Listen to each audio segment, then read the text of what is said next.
எல்லோருக்கும் வணக்கம். இன்னைக்கு 72 மேலக்கருத்த ராகத்தில் 36வது மேளம் சலநாட்டை அப்படிங்கிற ராகத்தை பற்றி பார்க்க போகிறோம். இதில் கீர்த்தனங்கள் இல்லை பாட்டுகள் ரொம்ப குறைவாக தான் இருக்குது. ஏன்னா ஸ்வரஸ்தானங்கள் ரொம்ப கவனமாக கையாளப்படணும். ரெண்டாவது, மற்ற ராகங்களில் மாதிரி ஒரு பிக்காவோ இல்லை அதிகப்படியான சங்கதிகளோ பண்ணுறது கொஞ்சம் சிரமமாக இருக்கும். அதனால் அது ராகம் இருந்தாலுமே வழக்கத்தில் சார் பெரும்பாலும் யாரும் எடுத்துக்கிறல. இருந்தாலும் ராகம் அருமையான ராகம்.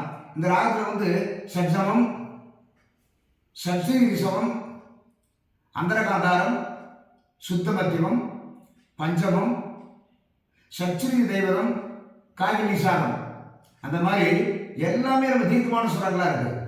இது சாணங்களை மாறி மாறி வர்றதுனால இந்த ராகத்தை கையாளுறது கொஞ்சம் சிரமப்படுறது.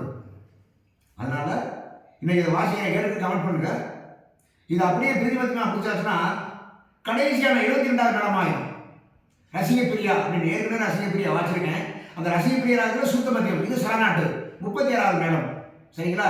கேட்டு கமெண்ட்ஸ் பண்ணுங்க. நன்றி.